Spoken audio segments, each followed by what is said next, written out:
نبی اکرم نور مجسم شفیع معظم صلی اللہ تعالی علیہ وآلہ وسلم کے جو صحابہ کرام ہیں، اللہ تعالیٰ نے انہیں بڑی عظمتوں اور بڑی شانوں سے مالا مال فرمایا۔ صحابہ کرام علیہم رضوان کے کچھ درجات ہیں، ان درجات میں سے ایک بڑے درجے کے لوگ وہ ہیں جنہیں عشرہ مبشرہ کہا جاتا ہے، یعنی وہ 10 صحابہ جنہیں ایک ہی نشست میں نبی پاک صلی اللہ علیہ وسلم نے جنت کی بشارت عطا فرمائی۔ وہ 10 لوگ جن کو حضور علیہ الصلوۃ والسلام نے ایک ہی وقت میں جنتی قرار دیا۔ انہی صحابہ کرام علیہم رضوان میں سے ایک شخصیت کا ذکر ہم کرنے جا رہے ہیں جن کا نام حضرت طلحہ بن عبید اللہ رضی اللہ تعالی عنہ۔ نبی پاک صلی اللہ تعالی علیہ وآلہ وسلم نے حضرت طلحہ بن عبید اللہ سے بڑی محبت فرمائی۔ بالکل شروع میں اسلام آپ نے قبول کر لیا تھا۔ واقعہ یوں ہوا، امام بہقی نے لکھا ہے کہ آپ بصرہ تشریف لے گئے تھے۔ وہاں ایک عیسائی پادری تھا، راہب تھا۔ چونکہ عیسائیوں نے اور یہودیوں نے تورات کے اندر نبی کریم صلی اللہ علیہ وسلم کی عظمتوں اور شانوں کو پڑھا ہوا تھا، تو وہ عیسائی بصرہ میں لوگوں سے یہ کہہ رہا تھا کہ اگر یہاں کوئی حرم کا شخص ملے تو اسے میرے پاس لاؤ۔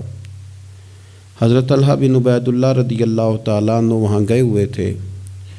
لوگ آپ کو پکڑ کے اس عیسائی راہب کے پاس لے گئے۔ اس نے آپ سے پوچھا کہ مکے میں کوئی نیا واقعہ ہوا ہے، کسی احمد نامی شخص کا ظہور ہوا ہے؟ انہوں نے کہا، حضرت طلحہ بن عبید اللہ نے، کہ نہیں مجھے تو نہیں پتا۔ تو اس نے کہا کہ وہاں احمد نامی ایک شخص کا ظہور ہوگا جو اللہ کے پیارے رسول ہوں گے۔ حضرت طلحہ بن عبید اللہ کہتے ہیں وہ بات میرے دل میں نقش کر گئی۔ میں وہاں سے مکہ شریف آیا اور میں نے لوگوں سے پوچھا کہ یہاں کوئی انوکھی بات ہوئی ہے؟ تو انہوں نے کہا ہاں، نبی پاک صلی اللہ علیہ وسلم نے اعلان نبوت کیا ہے اور جناب ابو بکر صدیق نے ان کی اتباع بھی قبول کر لی۔ فرماتے ہیں حضرت صدیق اکبر رضی اللہ تعالیٰ عنہ سے میری اچھی شناسائی تھی، میں ان کے پاس گیا، پھر انہوں نے اس والہانہ انداز میں حضور کا ذکر کیا کہ میں نبی کریم کا کلمہ پڑھ کے حضور کا غلام بن گیا۔ حضرت طلحہ بن عبید اللہ رضی اللہ تعالیٰ عنہ ان 10 صحابہ میں سے ہیں جنہیں نبی پاک صلی اللہ علیہ وسلم نے جنت کی بشارت عطا فرمائی۔ اور حضرت طلحہ بن عبید اللہ رضی اللہ تعالی عنہ ان 8 افراد میں سے ہیں جنہوں نے سب سے پہلے اسلام قبول کیا۔ اور حضرت طلحہ بن عبید اللہ رضی اللہ تعالی عنہ کا شمار ان 5 صحابہ کرام میں ہوتا ہے جنہوں نے حضرت ابو بکر صدیق کے ہاتھ پہ اسلام قبول کیا۔ اور حضرت طلحہ بن عبید اللہ رضی اللہ تعالیٰ عنہ ان 6 لوگوں میں سے ہیں جن کی شورا حضرت عمر فاروق نے بنائی تھی اپنے بعد خلیفہ منتخب کرنے کے لیے۔ اور حضرت طلحہ بن عبید اللہ کی سب سے بڑی فضیلت یہ ہے کہ آپ ان خوش نصیب لوگوں میں سے ہیں جن سے نبی پاک علیہ السلام اپنے وصال ظاہری تک ہمیشہ راضی ہی رہے ہیں۔ اور حضور علیہ الصلوۃ والسلام نے فرمایا جنت میں میرے 2 پڑوسی ہیں، 2 بندے جنت میں میرے ہمسائے ہیں۔ یا رسول اللہ صلی اللہ علیہ وسلم کون سے؟ فرمایا ایک حضرت زبیر بن عوام اور دوسرے طلحہ بن عبید اللہ رضی اللہ تعالی عنہ۔ یہ 2 لوگ ایسے ہیں جن کو رسول پاک صلی اللہ تعالی علیہ وسلم نے فرمایا کہ یہ جنت میں میرے پڑوسی ہیں۔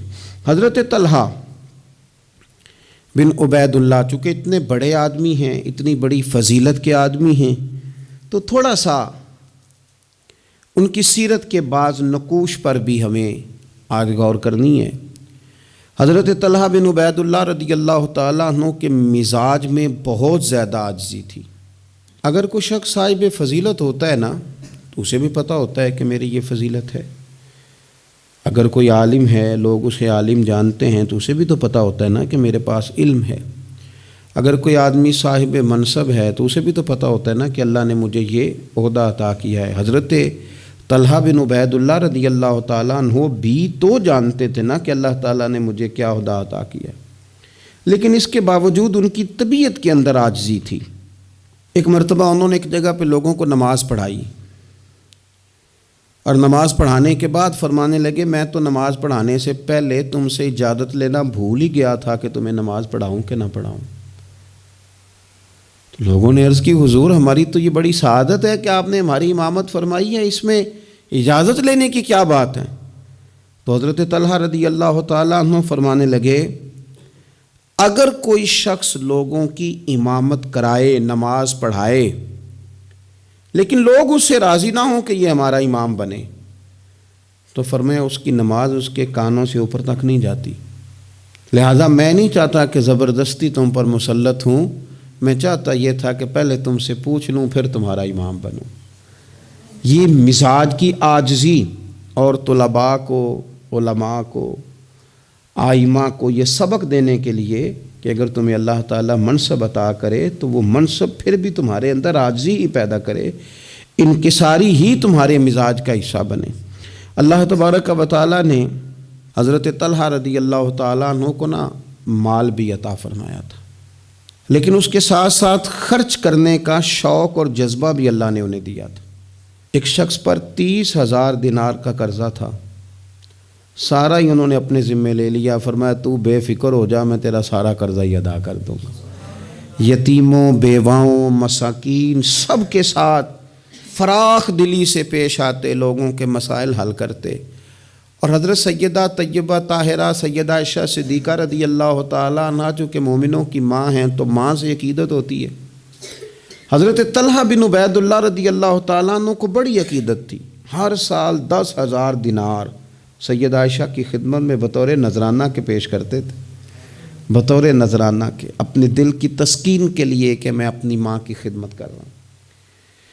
اور خدمت خلق اور دینے کا جذبہ اس طرح کا تھا کہ ان کی زوجہ ارشاد فرماتی ہیں کہ ایک دن میں انہوں نے 1,00,000 درہم اللہ کے راستے میں خرچ کیا۔ لیکن اپنی ان کی کیفیت یہ تھی کہ انہیں نماز میں مسجد جانے میں اس لیے دیر ہو گئی کہ ان کا کرتا پھٹا ہوا تھا اور میں کرتا سی رہی تھی، تو کرتا سیتے سیتے دیر ہو گئی تو ان کی جماعت رہ گئی، یعنی اللہ کے بندوں پر خرچ کر دیا لیکن اپنے اوپر انہوں نے خرچ نہیں کیا۔ یہ سٹیٹس بندے کا اس وقت بنتا ہے جب دیکھیں بہت سارے لوگوں کا مزاج ہوتا ہے کہ میں پیسے جمع کر لوں، پیسے جمع کر لوں، تو وہ بھی جمع کرتے تھے، اللہ کے بندے بھی جمع کرتے تھے، پر دنیا کے بینکوں میں نہیں، آخرت کے خزانے میں۔ تو وہ آخرت کے خزانے میں جمع کرنے کا یہ انداز تھا کہ ان کی زوجہ فرماتی ہیں کہ ایک دن میں نے انہیں بڑا پریشان دیکھا، بڑے ہی پریشان تھے، تو میں نے ان سے کہا کہ مجھ سے کوئی غلطی ہو گئی، آپ بہت زیادہ پریشان ہیں؟ تو حضرت طلحہ بن عبید اللہ رضی اللہ تعالیٰ عنہ فرمانے لگے نہیں، تم سے کوئی غلطی نہیں ہوئی، اصل میں آج میرے پاس بہت سارے پیسے جمع ہو گئے، تو میں پریشان ہوں کہ اتنی دولت کے ساتھ وقت گزاروں گا۔ کتنی بلڈنگوں پہ راضی ہیں مسلمان، سرمایہ آتا کسے برا لگتا ہے، کس طرح لوگ پیسہ چھپا چھپا کے رکھتے ہیں، کس طرح لوگ اپنی بے نامی جائیدادیں بناتے ہیں، کیا ترتیب لوگ اختیار کرتے ہیں مال کو کسی طریقے سے سنبھال کے رکھا جائے، خرچ نہ ہو۔ لیکن فرمانے لگے میرے پاس پیسے جمع ہو گئے، پریشان ہوں کہیں رات ہی نہ گزر جائے اسی طرح کے پیسے بڑے رہیں۔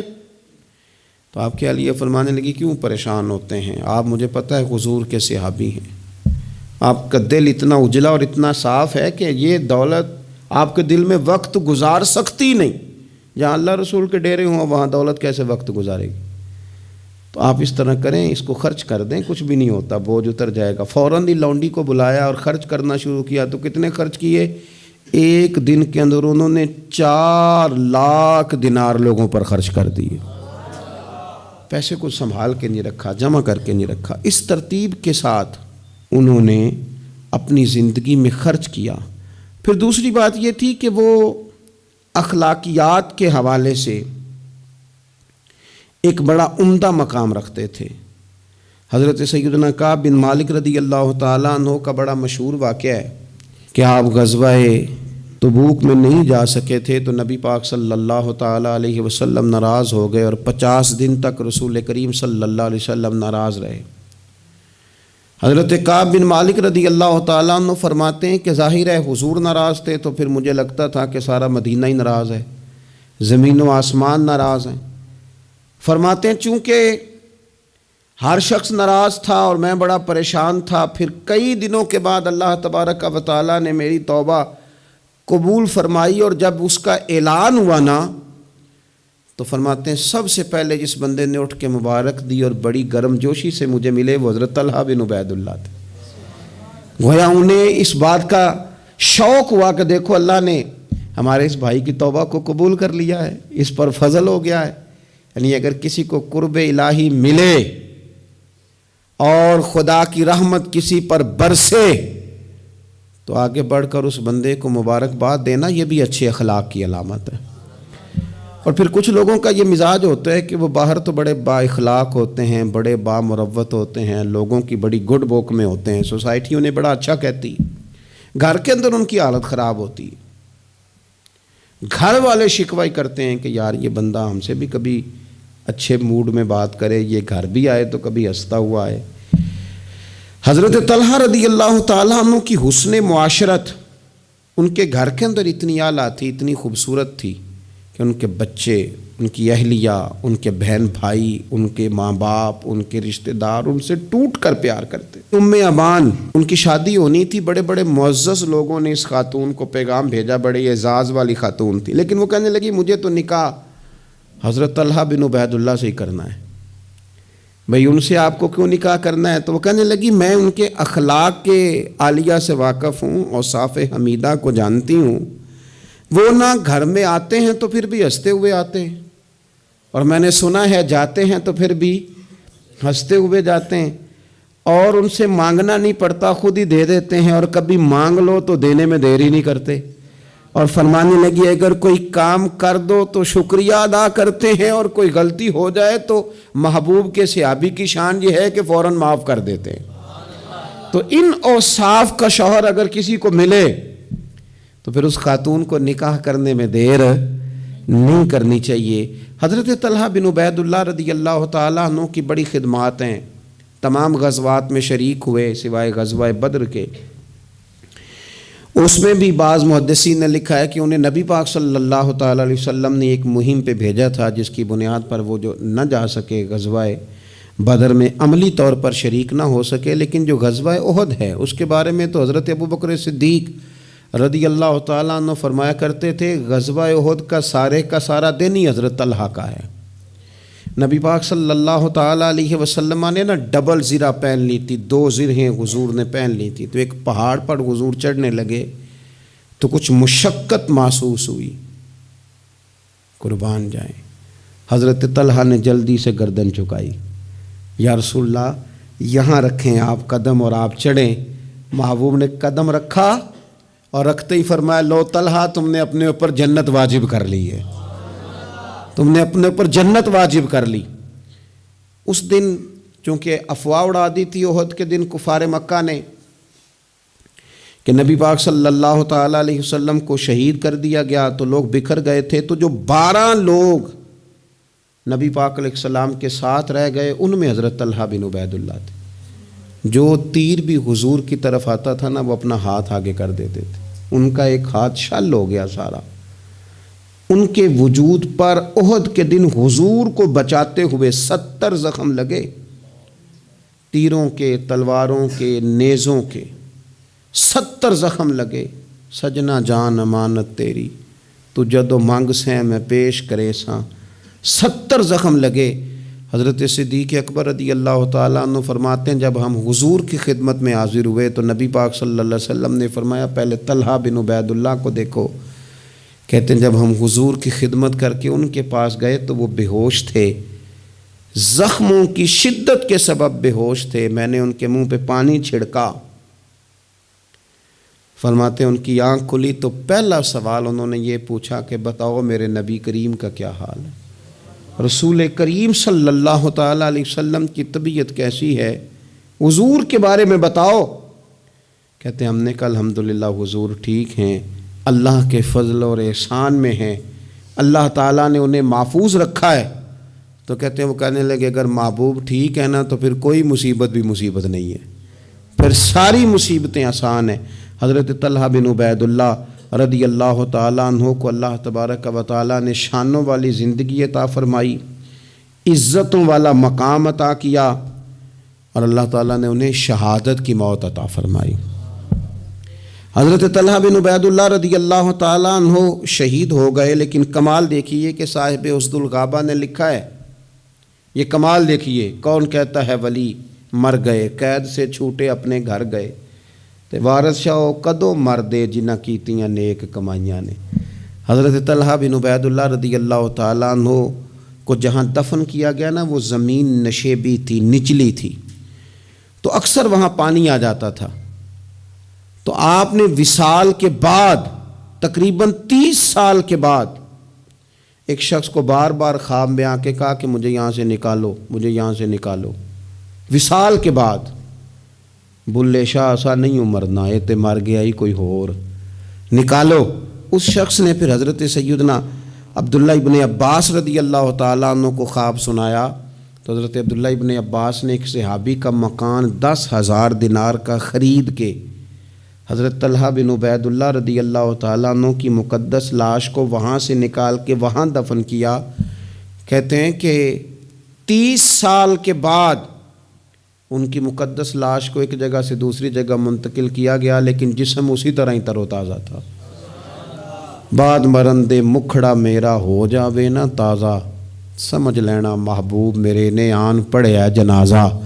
اسی طرح جسم تر و تازہ تھا، 30 سال کے بعد انہیں دوسری جگہ منتقل کیا گیا۔ یہ حال ہے ان کے غلاموں کا، تو پھر سرکار کا عالم کیا ہوگا؟ تو زندہ ہے واللہ، تو زندہ ہے واللہ، میرے چشم عالم سے چھپ جانے والے۔ اللہ تعالی ہمیں حضرت سیدنا طلحہ بن عبید اللہ رضی اللہ تعالیٰ عنہ کے فیض سے فیض یاب فرمائے۔ آخر دعوانا ان الحمدللہ رب العالمین۔ This channel is all about the speeches of Islam. If you want to listen more videos about Islam from Peer Ajmal Raza Khatib, please like, share, subscribe my channel. Thank you so much.